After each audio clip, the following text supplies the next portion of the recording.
Hi, hello everyone. Welcome back to my channel guys. Himalayan 450. இன்னைக்கு இதோட review and experience தான் இந்த வீடியோவில் நான் உங்களுக்கு ஷேர் பண்ண போகிறேன். ஆக்சுவலாக இந்த வீடியோவை நான் ரொம்ப நாளைக்கு முன்னாடியே பண்ணணும்னு நான் யோசிச்சு வச்சுருந்தேன். ஆனால் என்னால் பண்ண முடியல. ஏன்னா நானே வண்டி எடுத்து எனக்கே எதுவுமே தெரியாமல் நான் உங்கள் கையில் ஷேர் பண்ணுறது அந்தளவுக்கு நல்லா இருக்குமான்னு எனக்கு தெரியல.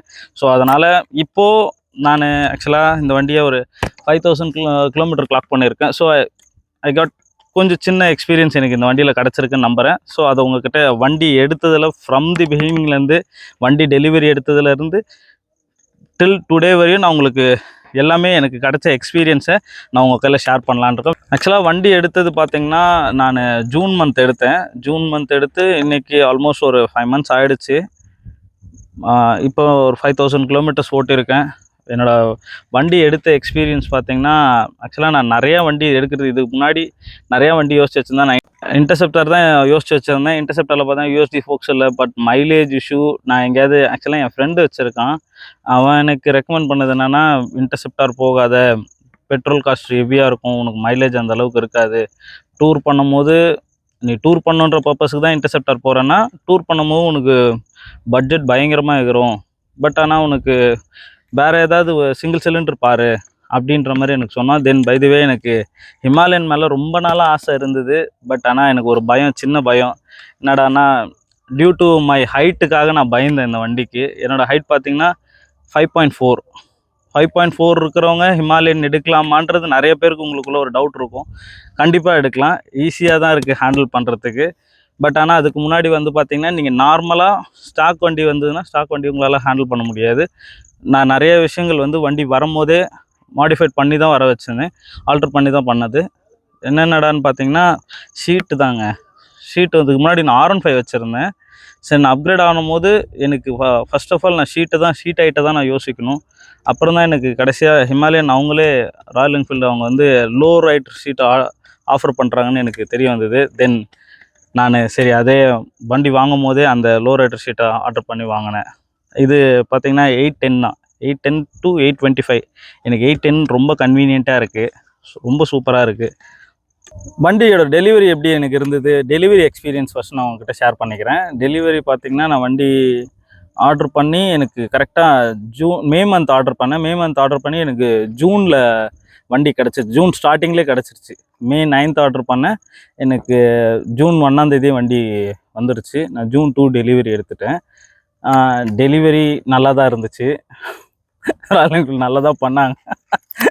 பை தி வே எனக்கு காஸ்ட் பார்த்திங்கன்னா வண்டி வந்து எல்லாமே சேர்த்து எனக்கு வண்டியோட டெலிவரி காஸ்ட் பார்த்திங்கன்னா 3.9 lakhs ஆயிடுச்சு. ஆக்சுவலாக வந்து வண்டியோட ப்ரைஸ் பார்த்திங்கன்னா உங்களுக்கு 3.55 தான் வரும். இப்போ வந்து ஜிஎஸ்டி போட்டிருக்காங்க, அதனால் வண்டியோட ப்ரைஸ் இன்க்ரீஸ் ஆகிடுச்சு. நான் எடுக்கும்போது எனக்கு 3.5 தான். மற்றதெல்லாம் எக்ஸ்ட்ரா ஆக்சசரிஸ் நான் போட்டிருந்தேன் வண்டியில், அதனால எனக்கு கொஞ்சம் ப்ரைஸ் ஆச்சு. என்னென்ன எக்ஸ்ட்ரா போட்டிருந்தேன்னா இந்த கிராஸ் ஒர்க் வீல்ஸ் போட்டிருந்தேன், then seat height, low seat rider இது போட்டிருந்தேன், தென் இந்த விண்ட்ஷீல்டு ஆர்டர் பண்ணியிருந்தேன். இது 3 தான் நான் போட்டேன் பாரு. எதுவும் நான் பெருசாக இதெல்லாம் போடல. மற்ற அக்சசரிஸ் பற்றி நான் சொல்கிறேன், அதெல்லாம் தனியாக தான் நான் வாங்கி போட்டேன். வண்டியில் நான் எதுவுமே ஓஜி ப்ராடக்ட்ஸ் எதுவும் போடல. எனக்கு அது மேலே எனக்கு அந்தளவுக்கு இன்ட்ரெஸ்ட் இல்லைன்றனால நான் போடலை. அப்புறமா வண்டி டெலிவரி ஆன பிறகு என்னோடய ரைடிங் எக்ஸ்பீரியன்ஸ் எப்படி இருந்தது, என்னோடய எக்ஸைட்மெண்ட் எப்படி இருந்ததுன்னா, வண்டி எடுத்த உடனே எனக்கு உண்மையாலுமே நான் பயந்துட்டேன் இந்த வண்டியை பார்த்து. என்னால் இது பவர் அதிகமாக இருக்குது. ஏன்னா நான் யூஸ் பண்ணது R15, இதில் அதை விட டபுள் ட்ரிபிள் ஆகிடுச்சு பவரு. ரொம்ப கொஞ்சம் பயந்தேன் இந்த வண்டியை பார்த்து. ஓட்டும் போதும் கொஞ்சம் பயமாக தான் இருந்துச்சு. ஒரு 2 நாள் தான் அந்த பயம் இருந்துச்சு. பட் ஆனால் ஓப்பனாக சொல்கிறேன், ரொம்ப ரொம்ப எக்ஸலண்ட்டாக இருக்கும் வண்டி. நீங்கள் ஒரு சிங்கிள் சிலிண்டர் இந்த அளவுக்கு பர்ஃபார்ம் பண்ணுமா அப்படின்றது உண்மையாலுமே ரொம்ப ரொம்ப மேசிவாக இருக்குது. இதோட பவரும் நல்லா இருக்குது. இதோட கம்ஃபர்ட் லெவல் இன்னும் சூப்பராக இருக்குது. சஸ்பென்ஷன் லெவல்லாம் பயங்கரமாக இருக்குது. இதில் சஸ்பென்ஷன்லாம் இதில் அவ்வளோ சூப்பராக இருக்கும். இப்போ இதுக்கு முன்னாடி இருந்த ஹிமாலயனை நான் ஓட்டியிருக்கேன். பட் எனக்கு கேட்டால் அந்த வண்டிக்கு இந்த வண்டிக்கு ரொம்ப பெரிய ஒரு டிஃப்ரென்ஸ் இருக்கும். அந்த வண்டியில் இவ்வளோ கம்ஃபர்ட் இருக்குமா? கம்ஃபர்ட் இருக்கும், பட் ஆனால் இது அதை விட பவர்லேருந்து எல்லாமே அதிகம். நீங்கள் எதை எக்ஸ்பெக்ட் பண்ணதை விட இன்னும் எக்ஸ்ட்ராடினரியாக இருக்கும் இது. அப்புறமா பார்த்தீங்கன்னா இந்த ரிம் இருக்கு இல்லைங்களா, ஆக்சுவலாக நீங்கள் வண்டியில் வரும்போது பார்த்தீங்கன்னா, நீங்கள் ஸ்டாக் வண்டியில் பார்த்தீங்கன்னா உங்களுக்கு டியூப் டயர்ஸ் தான் வரும், டியூப்லெஸ் வராது. இதில் பார்த்தீங்கன்னா உங்களுக்கு இது வருது, டியூப்லெஸ் நான் போட்டு வச்சுருக்கேன்.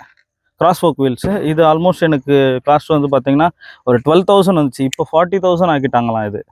நான் ரீசெண்டாக கேள்விப்பட்டேன் 40,000 கிட்ட சொல்கிறாங்க. ஆனால் நான் போடும்போது எனக்கு 12,000 இது. தென் இந்த வைசரை பற்றி கண்டிப்பாக சொல்லணும். இது ஒரு கேம் சேஞ்சர். ஆக்சுவலாக வண்டியில் வரும்போது உங்களுக்கு ஷார்ட் வைசர் தான் வரும். அது பார்த்தீங்கன்னா நீங்கள் டாலாக இருக்கிறவங்களோ என் ஹைட்டுக்கே எனக்கு 100 க்ரூஸ் பண்ணும்போது பயங்கர விண்ட் பிளாஸ்ட்டு. என்னோடய ஹெல்மெட்லாம் ஒரு மாதிரி பயங்கர வைப்ரேட் ஆக ஆரம்பிச்சிடும். என்னடா இந்த வண்டி வாங்கிட்டு ஒரு 100 க்ரூஸ் பண்ண முடியலையே அப்படின்னு நான் ஃபீல் பண்ண ரொம்ப நாள் நான் ஃபீல் பண்ணேன். ஆனால் இதை நான் வாங்கி வச்சுட்டேன். ஏன்னா எனக்கு அதோட டிஃப்ரென்ஸ் தெரியாமல் நான் இதை போடக்கூடாதுன்றதுனால வாங்கி வச்சுட்டு ஒரு 10 to 15 டேஸ் வந்து ஷார்ட் வைசரில் தான் யூஸ் பண்ணேன். ஷார்ட் வைசர் லுக்காக தான் இருக்கும், நல்லாயிருக்கும், நான் இல்லைன்னு சொல்லலை. பட் ஆனால் நீங்கள் ஹைவே க்ரூசிங்னு போது பயங்கர விண்ட் பிளாஸ்ட் இருக்கும் அதில். அதுக்கப்புறம் ஒரு நாள் நான் இது தெரியாமல் எடுத்து சேஞ்ச் பண்ணி சும்மா பார்த்தேன். பயங்கர கிராஜுவலான ஒரு டிஃப்ரென்ஸ் எனக்கு. அதுக்கு முன்னாடி 100க்கே எனக்கு ஒரு மாதிரி வைப்ரேட் ஆகும்னு சொன்னேன் இல்லையா. பட் ஆனால் இது மாட்டின பிறகு 140 ஓட்டுறேன் சொல்கிறேன். ஸோ இதுக்கு ஹைவேல இருக்குன்றதுனால ஒரு 140 வரையும் க்ரூஸ் பண்ணியிருக்கேன். எனக்கு எந்த வித அந்த விண்ட் பிளாஸ்ட்டு அந்த மாதிரி எந்த இஷ்யூவுமே இல்லை. ரொம்ப சூப்பராக இருக்குது. இந்த நான் கேட்டால் ஓப்பனாக சொல்கிறேன், இது ஒரு கேம் சேஞ்சர் தான். இது ரொம்ப சூப்பர். இது ஆல்மோஸ்ட் ஒரு 3,000 கிட்ட வந்து 3.5 என்னவோன்னு நினைக்கிறேன். இது அவ்வளோ காஸ்ட் கொடுத்து வாங்குகிறோம். பட் ஆனால் அது அதோட ஒர்க்கை ஃபுல்ஃபில் பண்ணுச்சுன்னு தான் சொல்லுவேன். நீங்கள் யார் வாங்கினாலும் சரி, வாங்குகிற இன்டென்ஷனில் இருக்கீங்கன்னா கண்டிப்பாக மேண்டிடேட்டரி இதை வாங்கிடுங்க. இது வாங்காமல் மட்டும் மிஸ் பண்ணிடாதீங்க. இது 100% ஒரு கேம் சேஞ்சர். வண்டியோட ரைடிங் எக்ஸ்பீரியன்ஸை பற்றி உங்ககிட்ட சொல்லணுன்னா, நான் லாங் ரைடும் பண்ணியிருக்கேன். இதை வச்சு சின்ன சின்னதாக கம்யூட்டும் பண்ணியிருக்கேன். பட் ஆனால் கம்யூட் பண்ணுறதுக்கு இந்த வண்டி அந்தளவுக்கு கேப்பபிளான்னு கேட்டால் சத்தியமாக முடியாது. வண்டி ரொம்ப வெயிட்டு, நீங்கள் நினச்ச இடத்துல திருப்ப முடியாது. இதை அதேமாதிரி நம்ம பயங்கரமாக ஃப்ளிப் பண்ணி ஓட்டும் இல்லையா, அந்த மாதிரி இதை ஓட்ட முடியாது. வண்டி வந்து அந்தளவுக்கு எப்படி சொல்கிறது, ரொம்ப அஜைலாக இருக்கும், ரொம்ப ஸ்டேபிளாக இருக்கும். பட் ஆனால் உங்களால் ஃப்ளிப் பண்ணி எடுக்க முடியாது, வண்டியோட வெயிட்டுக்காக அந்த மாதிரி இருக்கும். உங்களால் அந்த மாதிரி R15 வச்சுருக்கிறதுனால நான் சொல்கிறேன். எனக்கு அதை ஓட்டிட்டு இது ஓட்டும் போது எனக்கு அது மிஸ் ஆகுது. பட் ஆனால் ஹைவேன்ற பாயிண்ட்டுக்கு வந்துட்டிங்கன்னா கம்ஃபர்ட் ஜோன்லேருந்து மொத்தமாக அப்படியே டோட்டலாக வண்டி உங்களை மாற்றிடும். ஏதாவது ஒரு சின்ன சின்ன பம்ப்லலாம் உங்களுக்கு கண்டிப்பாக தெரியும். எல்லோரும் சொல்லுவாங்க எதுலேயுமே தெரியாது, சஸ்பென்ஷன் நல்லா இருக்குது அப்படின்னு நிறைய சொல்லுவாங்க. ஆனால் அதெல்லாம் கிடையாது. சின்ன சின்ன பம்பில் விட்டிங்கன்னா நீங்கள் யூஸ்வல் வண்டி, நார்மல் வண்டி ஓட்டுற மாதிரி தான் இருக்கும். ஆனால் நீங்கள் பெரிய பெரிய பம்ப்ஸ்லலாம் விடும் போது உங்களுக்கு அப்போ தான் தெரியும் இந்த வண்டி ஏன் 4 லட்ச ரூபா கொடுத்து நம்ம இந்த வண்டியை வாங்குகிறோன்றது. அப்போ தான் நீங்கள் இதை ஃபீலே பண்ண முடியும். பெரிய பெரிய பம்ப்ஸுக்கெலாம் அந்த சஸ்பென்ஷன் பயங்கரமாக ஒர்க் ஆகும், ரொம்ப சூப்பராக இருக்கும். லாங் ரைட் கம்ஃபர்ட் ரொம்ப ரொம்ப சூப்பராக இருக்கும். இந்த பிரிட்ஜிலெல்லாம் போகும்போது உங்களுக்கு அந்த கனெக்டிவிட்டிக்கு ஒரு ராட் மாதிரி வச்சுருப்பாங்க, அந்த இடம்லாம் நீங்கள் அப்படியே ஃப்ளோட் ஆகிற மாதிரி ஃபீல் ஆகுவீங்க இந்த வண்டியில். எனக்கு அந்த விஷயம் ரொம்ப ரொம்ப பிடிச்சிருந்துச்சி இந்த வண்டியில். ஸ்பீட்லாம் பார்த்தீங்கன்னா நீங்கள் 140ல் நீங்கள் போயிட்டுருப்பீங்க ஒரு 6000 RPMல. அப்போயும் வண்டி எனக்கு இன்னும் பவர் இருக்குது, உன்னால் முடிஞ்ச வரையும் ரெவ் பண்ணேன்னு பார்த்துடலான்னு உங்களுக்கு சேலஞ்ச் பண்ணுற மாதிரி தான் இருக்குமே அளவை மற்றபடி உங்களுக்கு அந்த லேகி, அது நிறைய பேர் சொல்லுவாங்க லேக் இருக்குன்னு. எனக்கு இப்போதைக்கு எந்த லேகும் தெரியல. ஏன்னா நிறைய பேர் ஃபியூல் எக்ஸ் ப்ரோலாம் போட்டு ஓட்டுறாங்க. பட் ஆனால் எனக்கு இப்போதைக்கு எந்த லேகும் இல்லை. ரொம்ப கம்ஃபர்டபுளாகவும் ரொம்ப சூப்பராகவும் இருக்குது எனக்கு. ஆனால் ஒரு 90, 100லாம் போனால் எனக்கு ரொம்ப அப்படியே தூக்கம் வருது இந்த வண்டியில்.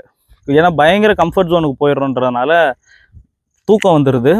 பட் நீங்கள் ஒரு 120 ஓட்டுறீங்கன்னா ரொம்ப சூப்பராக இருக்கும். இந்த வண்டியோட பொட்டன்ஷியலே அப்போ தான் வெளியே வரும். ஒரு 5000 RPM மேலே வண்டி ஏறுச்சுன்னா தான் உங்களுக்கு தெரியும் இந்த வண்டி என்ன பர்ஃபார்ம் பண்ணும் அப்படின்றது. இதோட ரைடிங் மோட்ஸை பற்றி நான் சொல்லி ஆகணும். வண்டியில் வந்து 2 மோட்ஸ் இருக்குது.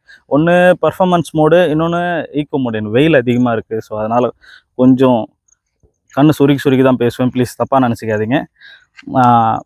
வண்டியோட ரைடிங் மோட்ஸ் பற்றி பேசிகிட்டு இருந்தேன். வண்டியில் 2 மோட்ஸ் இருக்குது. ஒன்று பர்ஃபார்மன்ஸு, இன்னொன்று ஈக்கோ மோட் இருக்குது. ஆனால் அதில் 2த்துலையுமே நீங்கள் ABS சுவிட்ச் ஆஃப் பண்ணி ஆன் பண்ணிக்கலாம். அதுதான் அவங்க 4 மோட்ஸ் இருக்குதுன்னு சொல்லுவாங்க. ஆக்சுவலாக 2 மோட்ஸ் தான். 2த்துலையுமே ABS, ரியர் வீல் வந்து ABS, சுவிட்சபிள் ABS தான். நீங்கள் 2த்துலையுமே வந்து அதை ஆஃப் பண்ணி ஆன் பண்ணுறதுனால 4ன்னு சொல்லிவிடுவானுங்க. 2த்துக்கு என்ன டிஃப்ரென்ஸ்னு கேட்டிங்கன்னா, எனக்கு பர்ஃபார்மன்ஸ் மோடில் பார்த்தீங்கன்னா ஃபஸ்ட்டு கியர் ரொம்ப லேகியாக இருக்கும். ஃபஸ்ட்டு கியர் வண்டி ஒரு மாதிரி டாட்டா ஏஸ் மூவ் ஆகிற மாதிரி தான் இருக்கும். ஆனால் செகண்ட் கியர் அப்படியே வேறு மாதிரி. நீங்கள் தெரியாதவங்க யாருக்கிட்டே வண்டி புதுசாக வாங்கிட்டு கொடுத்தீங்கன்னா தூக்கி வீசிடுன்னு கூட சொல்லுவேன். அந்த அளவுக்கு செகண்ட் கியர் பயங்கர பவராக இருக்கும். அப்படியே நீங்கள் ஈகோ மோடுக்கு போனீங்கன்னா ஈகோ மோடில் தேர்ட் கியர், நீங்கள் பர்ஃபார்மன்ஸ் மோடில் செகண்ட் கியர் எப்படி இருக்குது அந்த மாதிரி ஈகோ மோடில் தேர்ட் கியர் அந்தளவுக்கு பர்ஃபார்ம் பண்ணும். இதுதான் வித்தியாசமே. பெருசாக உங்களுக்கு அந்த ரைடிங்லாம் வந்து அந்த ரைடிங் மோட்ஸ் வந்து உங்களுக்கு எந்த விதத்துலையும் யூஸ் ஆகாதுன்னு தான் நான் சொல்லுவேன். வெறும் ஏபிஎஸ் சுவிட்ச் ஆஃப் பண்ணி ஆன் பண்ணிக்கலாம், அவ்வளோதானே தவிர மற்றபடி பெருசாக ரைடிங் மோட்ஸை பற்றி பேசுகிறதுக்கு ஒன்றுமே இல்லை. தென் கிளஸ்டர் பார்த்தீங்கன்னா இந்த கிளஸ்டர் ரொம்ப சூப்பராக இருக்கும் உங்களுக்கு. அதில் எனக்கு ரொம்ப பிடிச்ச விஷயமே அதில் அந்த சென்சார் தான். நீங்கள் ஷேடோக்குள்ளே போனீங்கன்னா அழகாக உங்களுக்கு அது பிளாக் கலராக மாறும்போது அப்படியே அது ஒரு மைண்ட் சேஞ்ச் ஆகும், ரொம்ப சூப்பராக இருக்கும். அது எனக்கு இந்த விஷயம் அது ரொம்ப பிடிச்சிருந்துச்சிது. தென் அதுலேயே ஆனால் சின்னதாக தான் இருக்குதுன்னு நீங்கள் நினைப்பேன், ஆனால் அதில் மொத்தமாக உங்களுக்கு என்னென்ன டீட்டெயில்ஸ் வண்டியோடது வேணுமோ எல்லாமே இருக்கும். மொத்தமாகவே அதிலே பேக் பண்ணி வச்சுருக்காங்க. சின்னதாக இருக்குதுன்னு ஃபீல் பண்ண வேணாம், ரொம்ப சூப்பராக இருக்குது. உங்களுக்கு அதை பற்றி உங்களுக்கு இன்னும் டீட்டெயிலாக வேணும், வீடியோ வேணும்னா நீங்கள் சொன்னீங்கன்னா அதை பற்றி மட்டும் தனியாகவே நான் ஒரு வீடியோவே போடுறேன். அந்த டிஜிட்டல் கிளஸ்டர் பற்றி உங்களுக்கு தனியாக ஒரு வீடியோவே நான் பண்ணுறேன். தென் வண்டியோட ஹெட்லைட் பற்றி பார்த்தோன்னா சுத்த வேஸ்ட்டுங்க, ஒன்றுமே தெரியாது. அதை வச்சுன்னுக்கிறதுக்கு சும்மா இருக்கலாம். ஸ்கூட்டி கூட அவ்வளோ சூப்பராக இருக்கும், ஹெட்லைட் ரொம்ப ரொம்ப வேஸ்ட்டு. ஆக்சசரி லைட் கண்டிப்பாக போட்டால் மட்டுமே உங்களால் அந்த வண்டியை நைட்டில் எடுக்க முடியும். இது இருக்கிறதுக்கு இருக்காமே இருக்கலாம். அவங்க ஏன் இதை கொடுத்தாங்கன்னு கூட எனக்கு சத்தியமாக தெரியல. சுத்தம் வேஸ்ட்டுங்க. எனக்கு இந்த வண்டியில் பிடிக்காது என்னன்னு கேட்டால் ஹெட்லைட் தான். ஹெட்லைட் சுத்த வேஸ்ட்டு. என் ஸ்கூட்டி கூட ரொம்ப சூப்பராக இருக்கும், இதோட ஹெட்லைட் ரொம்ப ரொம்ப வேஸ்ட்டு. அப்புறம் எக்ஸாஸ்ட் நோட் வண்டி ஆன் பண்ணி காட்டுறேன், கேளுங்க.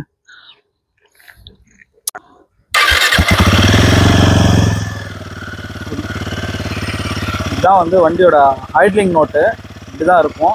வண்டியை ரோவ் பண்ணி காட்டுறேன் பாருங்கள்.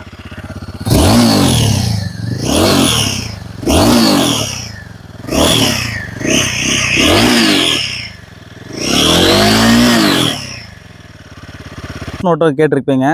எனக்கு எக்ஸாஸ்ட் நோட்டில் எந்த இஷ்யூவும் இல்லை, ரொம்ப சூப்பராகவே இருக்குது. அதுவும் இந்த கியர் கம்மி பண்ணிட்டு கிளட்ச் ரிலீஸ் பண்ணும்போது ஒரு மாதிரி அதில் ஒரு சவுண்டு வருது, டுப் டுப் டுப் டுப்னு. அந்த சவுண்டு எனக்கு ரொம்ப பிடிச்சிருக்கு, ரொம்ப சூப்பராக இருக்குது. Coming to the next point, suspension வேறு லெவல். அதை பற்றி ஷோவா சஸ்பென்ஷன் பின்றானுங்க, எந்த இஷ்யூவுமே கிடையாது எனக்கு சஸ்பென்ஷனில்.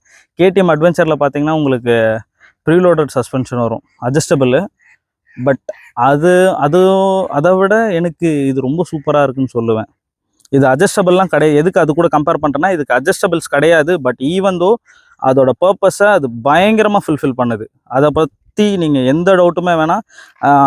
ரியரும் அதேமாரி தான், ரியர் ரொம்ப சூப்பராக இருக்கும். எனக்கு பில்லியன் என் ஒய்ஃப் உட்காடுறாங்க, அவங்க ரொம்ப ரொம்ப ஹாப்பியாக இருக்காங்க. ரியரில் பின்னாடி பில்லியனாக உட்காரும் போது அவங்க வண்டி விட்டே இறங்க மாட்டுறாங்க. அவங்களோட எக்ஸ்பீரியன்ஸை நான் சொல்கிறேன். நான் பார்த்த வரையும் போயிட்டே இருக்கலாம் அப்படின்ற மாதிரி தான் இருக்குது, ரொம்ப சூப்பராக இருக்குது. இந்த மோனோ சஸ்பென்ஷன் அதோட வேலையை ரொம்ப சூப்பராக பண்ணுது. வண்டியை நீங்கள் அதுவும் இல்லாமல் இதில் ஏஞ்சி நின்று ஓட்டினீங்கன்னா, ஸ்டாண்டிங்கில் ஓட்டும் போது அதில் ஒரு ரொம்ப சூப்பராக இருக்குது. ஆஃப் ரோட் பண்ணும் போது வண்டியோட அந்த சஸ்பென்ஷனோட ஒர்க் உங்களுக்கு நல்லா தெரியும் அந்த பாயிண்டில். நெக்ஸ்ட் திங், நான் வந்து ஆஃப்டர் மார்க்கெட் என்னென்ன ஆட் பண்ணேன்னு பார்த்தீங்கன்னா, இந்த கிராஷ் கார்டு இதை ஆட் பண்ணேன். தென் இந்த பில்லியனோட ஃபுட்ரெஸ்ட் ஆட் பண்ணேன். இந்த பேக் ரெஸ்ட் ஆர்டர் பண்ணேன். இந்த பேக் ரெஸ்ட் வண்டி வாங்கி அன்னைக்கே இது இன்ஸ்டால் பண்ணிட்டேன். ஏன்னா இது இல்லாமல் பின்னாடி பில்லியன் உட்காந்தாங்கன்னா ரொம்ப டேஞ்சர். நம்ம ஓட்டுறதுக்கு நல்லாயிருக்கும், அவங்களுக்கு இதோட பவர் நம்ம எப்போ முறுக்கும்னு நம்மளுக்கு தெரியாது. இந்த வண்டி வச்சுன்னா பொறுமையாலாம் ஓட்ட கண்டிப்பாக வாய்ப்பே கிடையாது. நீங்கள் 100 கூட இந்த வண்டி வச்சுன்னா 100 ஓட்டுறதே டவுட்டு தான். 100 கீழே கண்டிப்பாக யாருமே ஓட்ட மாட்டீங்க. ஏன்னா இந்த வண்டியோட இது உங்களை அப்படி ஸ்டிமுலேட் பண்ணும், அந்த லெவலில் உங்களை வச்சுருக்கும். அதோட எனர்ஜி அப்படி இருக்கும். நீங்கள் 80, 90லாம் போனால் இதை கவர்மெண்ட் பஸ்ஸில் போகிற மாதிரி உங்களுக்கு ஃபீல் ஆகும். நீங்கள் 100, 110, 120 போகும்போது தான் உங்களுக்கு இந்த வண்டியோட மொத்த அந்த அட்ரிலின் பவரே உங்களுக்கு தெரியும், அவ்வளோ இதுவாக இருக்கும். தென் இந்த கிராஷ் கார்ட்ஸை பற்றி நான் கண்டிப்பாக பேசுவேன். வண்டி வாங்கி ஒரே ஒரு தடவை கீழே போட்டிருக்கேன். ஆக்சுவலாக அது ஏதோ ஒரு மயக்கமாக இருந்துச்சு. அந்த நேரத்தில் நான் தெரியாமல் வண்டி எடுத்துகிட்டு வண்டி திருப்புறேன். வெயிட் தாங்க முடியல என்னால். வெயிட் தாங்க முடியாமல் ஆனால் வேணே தான் கீழே போட்டேன். எனக்கு தெரியும் இந்த கிராஷ் கார்ட் காப்பாற்றிடுவேன், எனக்கு நல்லா தெரியும். பட் கீழே போட்டேன், எதுவுமே ஆகலை, ஒன்றுமே ஆகலை. வண்டி கீழே லேண்டே ஆகலை. இந்த கிராஷ் கார்டோட டீட்டெயில்ஸ் வேணும்னா சொல்லுங்கள், இதை பற்றி நான் தனியாக எக்ஸ்பிளைன் பண்ணுறேன். இது ஆக்சுவலாக நான் பேண்டிடாஸில் வாங்கினேன். இது பேண்டிடாஸில் ஆர்டர் பண்ணியிருந்தேன், லெஜெண்ட்ரி. இது ரொம்ப அதோட வேலையை ரொம்ப சூப்பராக பண்ணுதுன்னு சொல்லுவேன். Then coming to the next point பார்த்தீங்கன்னா, இந்த ஸ்விட்சஸ்லாம் கூட ரொம்ப ப்ரீமியமாக நல்லா இருக்குது. எனக்கு எந்த இஷ்யூமே இல்லை. பட் நீங்கள் க்ளவ் போட்டு ஓட்டினீங்கன்னா இதில் ஜாய்ஸ்டிக் மாதிரி கொடுத்துருக்காங்க. இது கொஞ்சம் ஹேண்டில் பண்ணுறதுக்கு நல்லா இருக்குது. கஷ்டமாக இருக்கும். நல்லா இருக்குன்னு சொல்கிறேன். க்ளவ் போட்டு ஓட்டும் போது இந்த ஜாய்ஸ்டிக் மாதிரி கொடுத்துருக்காங்க. இது ரொம்ப ஹேண்டில் பண்ணுறதுக்கு ரொம்ப கஷ்டமாக இருக்கும். இதோட பர்பஸ் இது ஆக்சுவலாக இந்த ஜாய்ஸ்டிக்கோட பர்பஸ் என்னடான்னு பார்த்தீங்கன்னா, இந்த ஜாய்ஸ்டிக் இதில் தான் நீங்கள் வந்து இந்த கிளஸ்டரை ஹேண்டில் பண்ண முடியும். நீங்கள் ஃபோனில் இதை கனெக்ட் பண்ணிட்டீங்கன்னா, இந்த இதை ப்ளூடூத் இருக்குல்லையா, கனெக்ட் பண்ணிட்டிங்கன்னா உங்களோட மீடியா எல்லாமே அதில் கனெக்ட் ஆகிடும். நான் எப்பயுமே ரைட் பண்ணும்போது பாட்டு கேட்குற பழக்கம் இருக்குது எனக்கு. ஸோ அதனால் மியூசிக்ஸ் கேட்குறேன்றனா அதில் தான் நான் கண்ட்ரோல்ஸ் எல்லாமே இருக்கும். வால்யூம் ஏற்றி இறக்கிக்கலாம். நெக்ஸ்ட்டு இது ட்ராக் ஸ்விட்ச் பண்ணிக்கலாம். சைட் மிரர்ஸ் இதை பற்றி கண்டிப்பாக பேசியே ஆகணும். நீங்கள் டூரிங் மிரர்ஸ்லாம் நிறைய பேர் போடுன்னு சொல்லுவாங்க. பட் நல்லா தான் இருக்குது. இது பெருசாக இதை குறை சொல்கிறதுக்கெலாம் ஒன்றும் இல்லை. 100க்கு மேலே போச்சுன்னா உங்களுக்கே தெரியும் ராயல் என்ஃபீல்டு என்ன பண்ணணுன்னு. வைப்ரேஷன் இருக்க தான் செய்யும். பட் ஆனால் உங்களுக்கு விசிபிலிட்டி தெரியும். நைட்டில் கூட தெரியுது. நான் இதை குறைலாம் சொல்ல மாட்டேன்.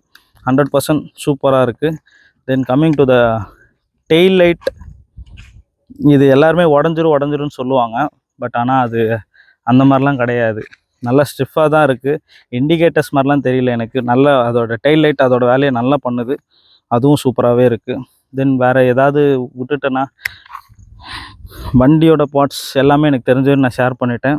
ரைடிங் எக்ஸ்பீரியன்ஸும் நான் உங்களுக்கு ஷேர் பண்ணிட்டேன்னு நினைக்கிறேன். ரைடிங் எக்ஸ்பீரியன்ஸ் நீங்கள் வண்டியை டெஸ்ட் ட்ரைவ் எடுங்க. டெஸ்ட் ட்ரைவ் எடுத்தால் மட்டும்தான் உங்களுக்கு தெரியும் இந்த வண்டியோட பொட்டன்ஷியல் என்னென்னு. வித்தவுட் டெஸ்ட் ட்ரைவ் நீங்கள் இந்த வண்டியை தயவு செஞ்சு வாங்காதீங்க. டெஸ்ட் ட்ரைவ் பண்ணி பாருங்கள். டெஸ்ட் ட்ரைவ் பண்ணி பார்த்துட்டு நீங்கள் இந்த வண்டியை எடுங்க. ஏன்னா இந்த வண்டியை ஹேண்டில் பண்ணுறதுன்றது பிட் டஃப் தான், இல்லைன்னுலாம் சொல்ல மாட்டேன். கொஞ்சம் டஃப்பு தான். ஆனால் முடியாது, ஹேண்டிலே பண்ண முடியாதுன்னு சொல்லலை, கொஞ்சம் டஃப்பு தான். மினிமம் அந்த 5.4 அந்த ஹைட்லேருந்து எடுங்க. என் ஹைட்லேருந்து எடுக்கலாம். என்னோட குள்ளமாக இருக்கவங்கன்றது கொஞ்சம் கஷ்டம்தான். நானே குள்ளம் தான். பட் சொல்கிறேன், இந்த இதிலேருந்து ஆசை யாரை விட்டுச்சு? எல்லாருக்கும் ஆசை இருக்கும். எனக்கும் அந்த ஆசை தான். எடுத்துட்டேன். இன்றைக்கி ஹாப்பியாக தான் இருக்கேன், சொல்கிறேன். பட் ஸோ யாரெல்லாம் இந்த வண்டியை வாங்கலாம் அப்படின்ற பெர்ஸ்பெக்டிவ் பார்த்தோன்னா, யார் வேணால் வாங்கலாம். என்ன சாப்பிட்லாம், என்ன வேணால் சாப்பிட்லாம்.